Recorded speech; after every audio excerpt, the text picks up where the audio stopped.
प्यारे छात्रों, कक्षा 11 का ये हिंदी विषय का वादन है। इस वादन में जो पद्य के दूसरे कवि हैं सूरदास जी, पहले कवि कबीरदास जी हैं, उनका जीवन परिचय और उनकी साकी सतबद और रमैनी इन पर हमने प्रकाश डाल दिया है। अब जो दूसरा है सूरदास जी, इनके विनय, वात्सल्य और भ्रमर गीत हैं। तो पहले आज सूरदास जी का जीवन परिचय और उनकी साहित्यिक विशेषताओं पर प्रकाश डालते हैं। सूरदास जी का जीवन परिचय। हिंदी साहित्य के सूर्य माने जाने वाले तथा कृष्ण भक्ति शाखा के प्रतिनिधि कवि सूरदास का जन्म सन 1478 ईस्वी में हुआ था, माना जाता है। इनके पिता का नाम पंडित रामदास सारस्वत था। ये आगरा के निकट रुनकता नामक गांव में इनका जन्म हुआ था और सूरदास वात्सल्य के क्षेत्र में विश्व के साहित्य में सर्वश्रेष्ठ माने जाते हैं। कुछ लोगों के द्वारा ये भी जनश्रुति है कि इनको जन्मांध मानते हैं। कुछ का मत अलग है, कुछ इनको जन्मांध नहीं मानते थे। कुछ कहते थे कि प्रकृति तथा बाल मनोवृत्ति का और मानव स्वभाव का जैसा सुंदर, सजीव, सूक्ष्म और मनोहारी वर्णन सूरदास जी ने किया है, वैसा कोई और जन्मांध व्यक्ति कभी नहीं कर सकता, न कभी कोई कर पाएगा। ऐसा इनके बारे में सुना जाता है, माना जाता है, कहा जाता है। तत्कालीन प्रसिद्ध गुरु महाप्रभु वल्लभाचार्य ने, इन्हीं के परम गुरु थे, भक्त सूरदास को गोवर्धन पर स्थापित मंदिर में अपने आराध्य श्रीनाथ की सेवा में कीर्तन करने के लिए इन्हें नियुक्त कर दिया था। ये अपने 105 वर्ष के सुदीर्घ जीवन काल में 1.25 लाख पद रचने वाले सूरदास के लगभग 10,000 पद ही अब तक मिल पाए हैं, लेकिन उन्होंने 1.25 लाख पद की रचना की है। लेकिन वे हम लोगों को केवल 10,000 पद ही प्राप्त हो पाए हैं। और सूरदास जी का स्वर्गवास 1583 ईस्वी को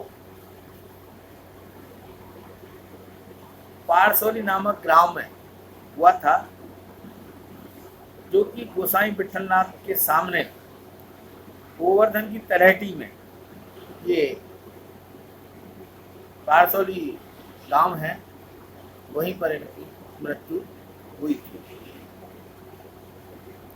ये जन्मांध थे। बहुत से लोग इनको जन्मांध नहीं मानते हैं। कृष्ण भक्ति शाखा के परम भक्त थे। इन्होंने भगवान कृष्ण के प्रति अपनी अगाध भक्ति का परिचय देते हुए उनके बाल रूप का मनोहारी चित्रण अपने पदों में किया है। इनके जो रचनाएं हैं वो सूरसागर, सूरसारावली, साहित्य लहरी, ये 3 इनकी जो रचनाएं ज़्यादा प्रकाश में आई हैं। और इनकी जो काव्यगत विशेषताएं हैं, भक्ति भावना का इनमें अत्यधिक ओतप्रोत है। ये इनके जो इष्ट देव हैं वो भगवान कृष्ण हैं और भगवान कृष्ण से ही उन्हीं से प्रेरित होकर के उनकी बाल लीलाओं का इन्होंने बहुत सुंदर सुखद वर्णन किया है। इनके अंदर भक्ति भावना बहुत कूट कूट करके भरी हुई थी। वात्सल्य वर्णन का इन्होंने बहुत सुंदर वर्णन किया है। माता यशोदा के द्वारा भगवान कृष्ण का जो लालन पालन होता है, उस लालन पालन में यशोदा माता का जो पालना झुलाना है, उससे लेकर के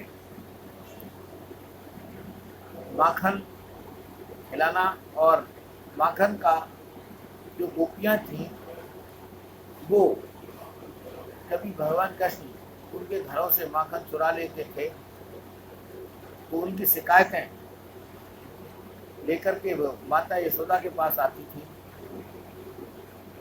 और माता यशोदा भगवान कृष्ण को इसके लिए डांटती थी। तो गोपियों को बड़ा अच्छा लगता था। वो उन्होंने मनोहारी वर्णन अपने पदों में किया है। श्रृंगार रस का पूरा वर्णन सूरदास जी ने अपने पदों में किया है। भाषा इनकी ब्रजभाषा रही है।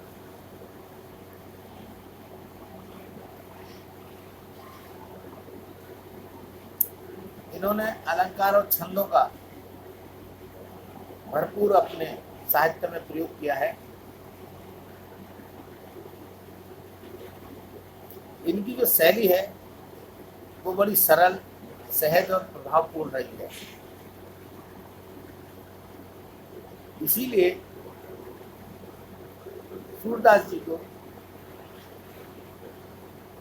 भगवान कृष्ण से के अनन्य भक्त थे और उन्हीं के जीवन से प्रेरित होकर इन्होंने अपने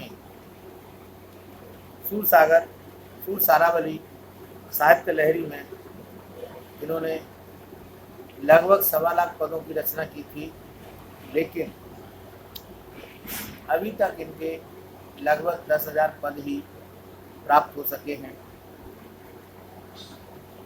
ये कृष्ण भक्ति के मूर्धन्य कवियों में इनकी गिनती होती है। इस तरह से ये सूरदास जी का जीवन परिचय और साहित्यिक विशेषताएं पूरी होती हैं। 5 नंबर की आती हैं। अगर इनको आप थोड़ा अच्छे से याद कर लें तो आपको पूरे 5 नंबर मिल जाएंगे। घर पर रहें, सुरक्षित रहें, क्योंकि ये इस समय पूरे विश्व में एक महामारी फैली हुई है। इससे बचने का एक ही उपाय है, घर पर रहें, सुरक्षित रहें, कहीं बाहर अनावश्यक रूप से ना जाएं। अगर बहुत ज़रूरी काम है तभी जाएं। धन्यवाद।